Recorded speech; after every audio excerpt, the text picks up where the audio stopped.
মিস্ত্রি কাকাদের জন্য সকালের রুটি তার পাশাপাশি আলু চচ্চড়ি বানালাম। আবারও চলে আসলাম ছোট্ট একটা মিনি ব্লগ নিয়ে, কারণ তোমরা মিনি ব্লগগুলো দেখতে ভীষণ কিন্তু পছন্দ করো। এই তো সকাল সকাল সোজা কিন্তু আটাগুলো আমি মেখে নিচ্ছি, আর অন্যদিকে আলু কেটে আমি আলু চচ্চড়িটা কিন্তু বসিয়ে দিয়েছি।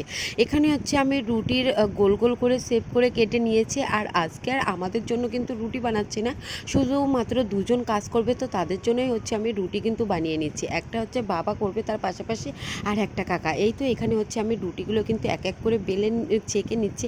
আর অন্যদিকে কিন্তু আকাশের ওয়েদারটা কিন্তু ভীষণ খারাপ। এই 3-4 দিন যাবৎ আমাদের এইখানে একটানা এত পরিমাণে বৃষ্টি হচ্ছে যে আর কিন্তু ভালো লাগছে না। মনে হচ্ছে যে একটু রোদ্দুর হলে ভীষণ কিন্তু ভালো হতো। তো দেখো প্রত্যেকটা রুটি কিন্তু ভীষণ সুন্দরভাবে কিন্তু ফুলেছিল। আর একপাশে কিন্তু আমি আলু চচ্চড়িটা কিন্তু বসিয়েই দিয়েছি, আর আমার তরকারিটাও কিন্তু হয়ে গেছে।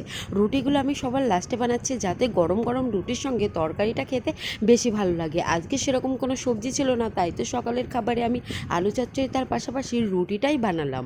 সবজি না থাকায় আলু চচ্চড়ি আর রুটি দিয়েই আজকের সকালের জলখাবার তাদেরকে দিলাম।